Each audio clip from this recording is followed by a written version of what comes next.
واقعہ کربلا اس سے ریلیٹڈ نہیں ہے کہ جی ان کے اوپر پانی بند ہو گیا، ان کے اوپر ظلم ہوا، کتنے بندے شہید ہوئے، یہ سیکنڈری چیز ہے. اصل چیز ہے کربلا ہوئی کیوں نبی علیہ السلام کی محنت کو 50 سال کے اندر اس لیول تک پہنچا دیا گیا کہ ہزاروں صحابہ زندہ ہیں اور نبی صلی اللہ علیہ وآلہ وسلم کی پوری اولاد ذبح کر دی جاتی ہے. ہم تو یہ کہہ نہیں رہے کہ کیسے ذبح کیا انہوں نے، آری چلائی تھی یا تلوار چلائی تھی، یہ تو واقعہ کربلا تو سب کو پتہ ہے، ان کی شہادت بھی سب کو پتہ ہے. جامعہ ترمذی میں حدیث ہے حسن و حسین جنتی نوجوانوں کے سردار ہیں اور ان کی والدہ جو ہے وہ جنتی عورتوں کی سردار ہیں. اور المستدل حاکم میں حدیث ہے حسن و حسین جنتی نوجوانوں کے سردار ہیں اور ان کے والد ان سے بھی بہتر ہیں. تو یہ تو ڈیفینٹ حدیثیں ہیں، یہ تاریخ تو نہیں ہے، نبی علیہ السلام کے فرامین ہیں.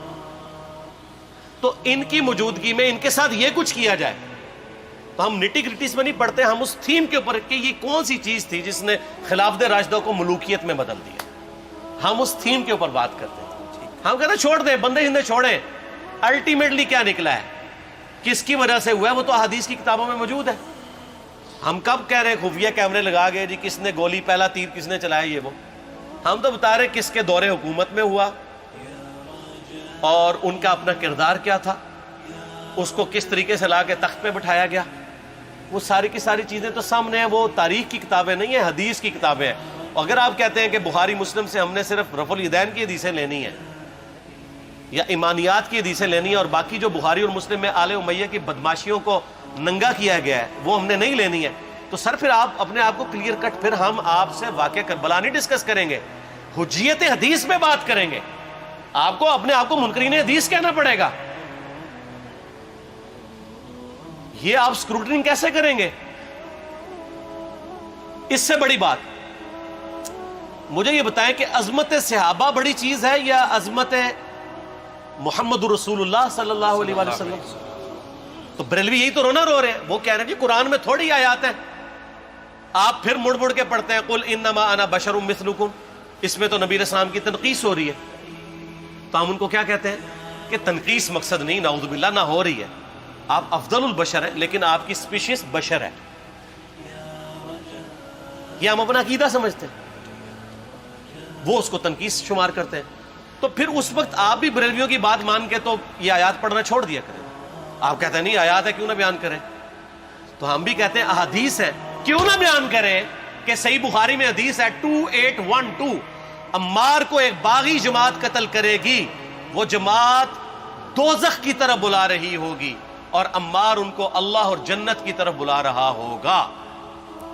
اب اس کے نرغے میں جو آتا ہے وہ آئے، میں اپنے نبی سے ٹکر لے لوں آپ لوگوں کے منہ کا خیال رکھتے ہوئے کہ میں نبی علیہ السلام کو کہوں کہ آپ نے کیوں ایسی بات کر دی کہ مولا علی کے مخالفین کو آپ نے دوزخ کی طرف بلانے والی جماعت کہہ دیا. تو لیں آپ ٹکر، جائیں سیدھا دوزخ میں. اور تھوڑی جرت کریں، آپ یہ کہا کریں کہ اے اللہ، اپنے لیے کہا کریں کہ اللہ تعالیٰ آپ کا حشر یزید اور یزید کے آباء و اجداد کے ساتھ کرے اور اس کی اولاد کے ساتھ. ہم کہتے ہیں کہ اللہ تعالیٰ ہمارا حشر جو ہے وہ مولا حسن حسین، مولا علی علیہم السلام اجمعین اور اہل بیت کے ساتھ کرے، آمین. اور آپ میں تو اتنی جرت نہیں آپ یہ بات بھی کر سکیں کیونکہ ان کو پتہ ہے. تو نبی علیہ السلام کی احادیث کو بیان کرنے کو یہ سمجھتے ہیں کہ جی اس سے مصیبت کھڑی ہو جائے گی، تو اپنے آپ کو منکرین حدیث ڈکلیئر کریں. پھر حجیت حدیث کا مقدمہ ڈسکس ہوگا، پھر کربلا نہیں ڈسکس ہوگی. اور یہ ٹی وی پہ بھی آ کے مولوی بیٹھے ہوتے ہیں، سنیوں کے بھی شیعوں کے بھی، مڑ مڑ کے جی وہ یزید نے یہ کر دیا. وہ یزید نے کیا کیا ہے یار؟ وہ تو سسٹم کا نمائندہ بن کے آیا جو پیچھے سے خراب تھا. یزید کو لے کے بیٹھے ہیں، یزید یزید یزید یزید. بھائی پیچھے سے معاملہ خراب ہوا. اگر نہیں یقین آتا تو یہ بخاری مسلم کی میں نے آلموسٹ 200 سے زیادہ حدیث مین اسٹریم کی کتابوں سے اکثر بخاری مسلم جمع کیے، پڑھے. اور سر میں نے تو ان کو چیلنج دیا ہے، یہ حدیثیں پڑھ کے نا اپنے ممبروں سے صرف ان حدیثوں کی تشریح اپنی پبلک کے سامنے کر دیں. نہیں کر سکتے تو وہ لعنت کے مستحق تو ہو رہے ہیں حق چھپا کے، اور قیامت دن کے منہ پہ لگام ڈالیے. اور پھر مڑ مڑ کے کہتے ہیں نہیں جی وہ کچھ چیزیں خاص ہوتی ہیں وہ عوام الناس کے سامنے نہیں کرنی چاہیے. وہ صحابہ کرام بھی بعض اوقات ایسی باتیں پبلکلی نہیں کرتے تھے. میں نے اس کے اوپر بڑا ایک میرا کلپ ہے یوٹیوب پہ، مولا علی سے متعلق 5 جھوٹ، تو میں نے کافی ساری چیزیں اس میں ڈسکس کی ہیں. لیکن میں یہ کہتا ہوں کہ اللہ کے بندو، جو چیزیں نبی علیہ السلام نے منع کی ہیں بیان کرنے سے وہ تو ہم ڈسکس کر بھی نہیں رہے. میں نے آج تک آپ کو منافقین کے نام بتائے؟ آپ نے حذیفہ ابن یمان کو بتایا تھے نا آپ صلی اللہ علیہ وآلہ وسلم نے, صحیح بخاری میں آتا ہے. تو میں نے آپ کو بتایا, آپ رازدار رسول تھے, وہ ختم ہوگی بات. میں نے کبھی ڈسکس کی ہے؟ اگرچہ میں نے صحیح مسلم کی حدیث 7035 نمبر ڈسکس کی ہے کہ نبی علیہ السلام نے فرمایا میرے صحابہ میں 12 منافق ہیں, وہ کبھی بھی جنت میں داخل نہیں ہوں گے یہاں تک کہ سوئی کی ناکے سے اونٹ نہ گزر جائے, اور ان میں سے 8 ایسا ہے جس کی کمر پہ دوبیلا پھوڑا نکلے گا. میں نے آج تک آپ کو بتایا کہ کس کس کی کمر پہ دوبیلا پھوڑا نکلا اور اس کی موت اسی پھوڑے میں ہوئی ہے, بتایا؟ تو میں تو وہ چیزیں ڈسکس بھی نہیں کر رہا, میں وہ چیزیں ڈسکس کر رہا ہوں جو نبی علیہ السلام نے علامات النبوہ میں بتائی ہیں. یہ امام بخاری حدیث نبوت کی دلیل کے چیپٹر میں لے کے آئے ہیں, اور امام بہقی نے 3500 احادیث پر مشتمل ایک کتاب لکھی ہے دلائل النبوہ, کہ ہم نبی صلی اللہ علیہ وسلم کو نبی کیوں مانتے ہیں, اس کے اوپر. اور اس میں یہ ساری حدیثیں عمار ابن یاسر کے قتل والی لے کے آئے ہیں, بتانے کے لیے کہ دیکھیں ہمارے نبی علیہ السلام کی نبوت کی دلیل ہے کہ آپ نے اپنی وفات کے آلموسٹ 30 سال کے بعد ہونے والے واقعے کو پہلے ہی بتا دیا. یہ حدیثیں چھپانے والی نہیں, بیان کرنے والی ہیں, علامات النبوہ کی حدیثیں. آپ کہتے ہیں چھپائیں, اگر کوئی حدیث دنیا میں نہیں چھپائی جا سکتی نا تو علامات النبوہ والی حدیث ہے, کیونکہ وہ تو نبی صلی اللہ علیہ وسلم کی نبوت کو جسٹیفائی کرتی ہے. ورنہ میرا ایک معصومانہ سوال ہے کہ نبی صلی اللہ علیہ وسلم نے یہ باتیں کر کے ان کے زوم میں نعوذ باللہ امت کو مصیبت میں ڈال دیا. آپ نے خود ہی فرمایا کہ یہ ہوگا. کیوں فرمایا آپ نے؟ میں تو بیان کر کے مجرم ہوں, تو جس نے مجھے خبر دی ہے ان کے بارے میں آپ کا کیا خیال ہے؟ یہ مسند احمد کی حدیث یہ میں نے گھر بیٹھ کے بنائی ہے کہ میری بیوی کا کیا حال ہوگا جس پہ خوف کے کتے بھونکیں گے. تو سیدہ عائشہ سے مجھ سے زیادہ نبی علیہ السلام کو محبت تھی, لیکن آپ اللہ کے پیغمبر تھے, آپ نے اپنے گھر کی خبر بھی نہیں چھپائی, بتا دی کہ یہ ہوگا.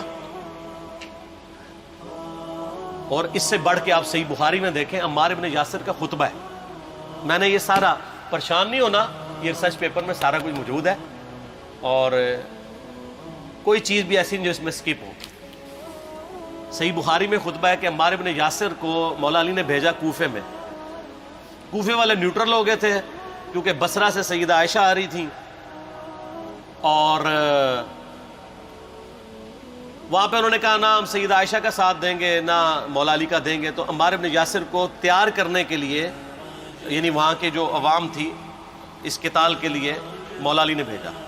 تو سیدنا عمار ابن یاسر نے وہاں پہ کوفے کے منبر پہ خطبہ دیا. بخاری کے الفاظ ہیں, اوپر والی سیڑھی پہ عمار ابن یاسر نے حسن ابن علی کو بٹھایا, حالانکہ حسن ابن علی سے 4 گنا بڑی عمر تھی عمار ابن یاسر کی, 90 پلس ہو چکے ہوئے تھے, 3-4 گنا ان کی عمر تھی, لیکن اہل بیت کا احترام کیا. خود نچلی سیڑھی پہ بیٹھے. بخاری کے الفاظ ہیں کہ اے لوگو اللہ نے تمہیں آزمایا ہے, ایک طرف دنیا اور آخرت میں تمہارے نبی کی بیوی ہے سیدہ عائشہ, دنیا اور آخرت میں, یعنی عزت اپنی جگہ قائم. یہاں لوگ سمجھتے ہیں کسی کی غلطی آ گئی تو پتہ نہیں کیا ہو گیا, وہ یار اس کا مرتبہ اپنی جگہ ہے, غلطی اپنی جگہ ہے, پیغمبر نہیں ہے وہ. اور دوسری طرف علی ابن ابی طالب ہے. اللہ اب دیکھے گا تم عائشہ کی اطاعت کرتے ہو یا اللہ کی, علی کی نہیں اللہ کی. کیوں؟ یا ایھا الذین آمنوا اطیعوا اللہ و اطیعوا الرسول و اولی الامر منکم. ان کا اولو الامر مولا علی ہیں, ان کی اطاعت واجب ہے. یہ اللہ نے آزمایا ہے کہ اللہ کی اطاعت کرتے ہو یا عائشہ کی. اور آپ حیران ہوں گے, یہ حدیث امام بخاری حضرت عائشہ کی فضیلت والے چیپٹر میں لے کے آئے ہیں. اگر امام بخاری مشورہ کر لیتے نا ناسبیوں سے تو انہوں نے کہا تھا سر آخری صحیح رکھو, پچھلا رہن دو, بلکہ پچھلے والا رکھو آخری والا رہن دو, کہ عائشہ دنیا اور آخرت میں. وہ حدیث گھڑنے کا میں آپ کو طریقہ بتاتا ہوں, کاٹ چھانٹ کرنے کا. وہ آدھی حدیثیں لکھتے ہیں نا, آدھی حدیث ایسے لکھتے ہیں امام بخاری کہ سیدہ عمار ابن یاسر نے خطبے کے دوران فرمایا کہ سیدہ عائشہ دنیا اور آخرت میں تمہارے نبی کی بیوی ہے, بس. لیکن امام بخاری نے پوری حدیث لی ہے, آگے وہ بھی ڈالا ہے کہ اللہ آزما رہا ہے کہ عائشہ کی اطاعت کرتے ہو یا اللہ کی، جیسے آپ کے علماء کر رہے ہیں. صحیح مسلم کی حدیث 6488 آدھی بیان کرتے ہیں سارے مولوی، بریلوی، دیوبندی، اہل حدیث سب. میرے صحابہ کو برا مت کہو، اگر تم میں سے کسی نے احد پہاڑ کے برابر بھی سونا خیرات کر دیا اور میرے صحابہ نے ایک مد یعنی 600 گرام خیرات کی، آدھا کلو، اس کے آدھے کو بھی نہیں پہنچ سکتا بس. حالانکہ یہ مسلم کی حدیث سٹارٹ اس سے ہوتی ہے کہ عبد الرحمن بن عوف کو خالد بن ولید نے گالیاں دی جھگڑے کے دوران، حالانکہ دونوں مسلمان تھے، دونوں صحابی تھے. آپ نے حضرت خالد بن ولید کو بلا کے ڈانٹا، فرمایا تم میرے صحابہ کو برا مت کہو. تو خالد بن ولید نے تو آگے سے نہیں کہا حضور میں بھی صحابی ہوں. ان کو پتا تھا کہ عبد الرحمن بن عوف نے اس وقت اسلام قبول کیا جب اسلام کا مطلب تھا مار، تکلیف اٹھانا، اور خالد بن ولید نے گولڈن پیریڈ میں صلح حدیبیہ کے بعد اسلام قبول کیا. میں اب تم لوگ یہ کر رہے ہو، تم لوگ اگر احد پہاڑ کے برابر بھی سونا خیرات کر دو، یعنی صلح حدیبیہ کے بعد والے لوگ میرے ان کے برابر نہیں ہو سکتے. اور جو فتح مکہ پہ معافی مانگ کے مسلمان ہوئے ہیں طلقاء، مؤلفۃ القلوب آل امیہ، ان کا تو لیول ہی کچھ نہیں ہے. یہاں تو خالد بن ولید کے بارے میں یہ بات کی جا رہی ہے. اور پھر وہ مؤلفۃ القلوب اپنے زمانے میں ممبروں پہ سب و شتم کروائیں سیدنا علی پر. تو سب سے پہلے تو ان کو کہنا چاہیے جن کے بارے میں حدیث تھی کہ تم صحابہ کو گالی مت دینا. ہم نے تو خیر کبھی دی بھی نہیں ہے. اور میں یہ آخری جملہ ان کو ایسا بولتا ہوں کہ جو ان کے دماغ تک ڈرل کر جائے گا کہ آل امیہ نے جو کچھ اپنے دور کے اندر سیدنا علی کی گستاخیاں کی ہیں نا، ہم نے تو ویسی کوئی ایک گستاخی بھی آل امیہ کے بارے میں نہیں کی ہے. میں نے آج تک آل امیہ کے اوپر بائی نیم کسی کے اوپر لعنت کی ہے؟ حالانکہ یہ مولا علی پہ کرتے رہے. یہ ہے لعنتی خود ہو گئے نا، جب مولا علی پہ لعنت کی تو لوٹ آئی. مسند ابی یعلا میں صحیح سند کے ساتھ حدیث موجود ہے، مسند احمد میں بھی موجود ہے کہ سیدنا علی کو جس نے گالی دی اس نے رسول اللہ کو گالی دی صلی اللہ علیہ وسلم. جب ام سلمہ نے کہا تھا، شیخ زبیر صاحب نے اس کو تحکیم میں صحیح لکھا ہوا ہے فوٹ نوٹ کے اوپر، کہ لوگوں تمہارے ممبروں پر رسول اللہ کو گالیاں دی جاتی ہیں، تو انہوں نے کہا معاذ اللہ، ہم کب کہیں گے، ایسا نہیں ہو سکتا. تو ام سلمہ نے کہا تم لوگ علی اور اس سے محبت کرنے والوں پہ گالی گلوچ نہیں کرتے ہو کیا؟ جبکہ میں نبی کی بیوی کہتی ہوں کہ سب سے زیادہ رسول اللہ سے محبت، سیدنا علی سے محبت نبی صلی اللہ علیہ وآلہ وسلم کرتے تھے. لہٰذا جب یہ تم کہتے ہو نا علی پر لعنت، علی سے محبت کرنے والوں پہ لعنت، تو یہ لعنت تو تم نبی علیہ السلام تک لے کے جا رہے ہو نعوذ باللہ، کیونکہ علی سے محبت کرنے والا پہلے نمبر پہ نبی صلی اللہ علیہ وآلہ وسلم ہے. اور پھر کہتے ہیں سب کا مطلب تنقید ہے. اور نہ، پرانیاں گلاں، پرانے بابے، پرانے بزرگ، جھوٹے ہو.